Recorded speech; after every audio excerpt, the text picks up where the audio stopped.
Alrighty, hey there YouTube. Repairing a fuel gauge for a 1940 Lincoln Continental. I bought a new gauge or a new sending unit. It was sticky, so I got that. I put it in. Fuel gauge is stuck on full, not working.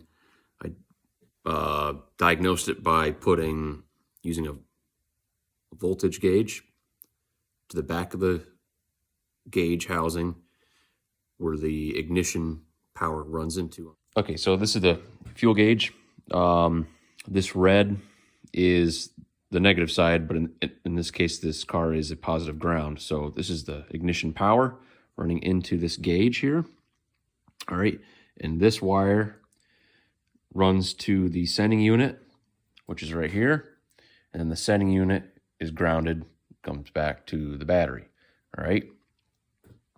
So what I did was I just tested the power out, and I had no voltage. So I took it out of the car, did some research. I can't really find a new gauge or whatever. So I looked it up, and these things are not complicated. It's a little metal coil. You get the wire that attaches to it on this side and a wire here. Make sure they're attached. They're cloth covered. They're wrapped. One's wrapped all the way down and straight and around. Make sure that's all connected. And what I had found here, let me disconnect this, my ground. On the back of this gauge, I was able to take this apart by prying up the little tabs carefully, and I was able to lift this up and slide it. All right, on the back of this fuel gauge, long story short is that I found out that the gauge was grounded out to the body, and it can't do that. And what it is this little backing plate here, goes on the back, and there's barely enough room that if you slide it a little bit forward or back, these little metal tangs or the sides of this body hit that and ground it right out. So that's really all the issue is. And you can see it's so slight, but that would be grounding right there. So you have to have it like perfectly aligned. So what I'm probably going to do is cut those out and reinstall it. I tested this by taking this off and running it with the mock-up fuel gauge or sending unit, and the gauge is working and responding properly. So that's it. So yeah, that was the fix. Once I got it centered correctly around the terminals in the body, this is now working. So I'm up on my fuel gauge.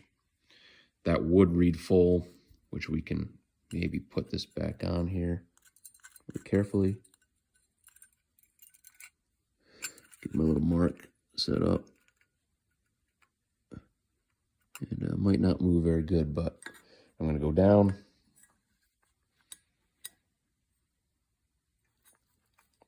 Might be stuck.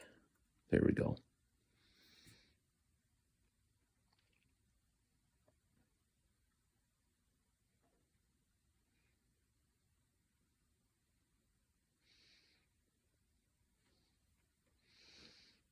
Go to half.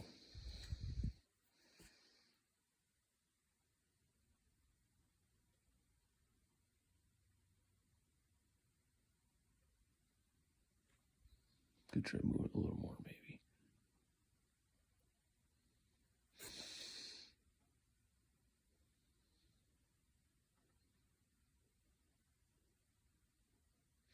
So it's going. But anyhow,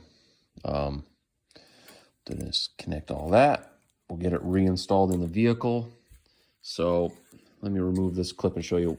So what happened was these screws on the back here must have came loose when I was in here before, or from someone else or whatever. So this is an insulating piece of paper, and what happened was when they got loose, this body moved and touched the terminals, grounding it, thus making this ineffective, or it was functioning. It just had 6 volts all the time and then grounding through the body and bypassing the sending unit. So that's what was causing this problem on this fuel gauge. Easy fix. Alrighty, so that was it. Bad case ground on the fuel gauge. Surprisingly pretty simple to work on and take apart. That's that. I hope this helps somebody out there. Thanks for watching.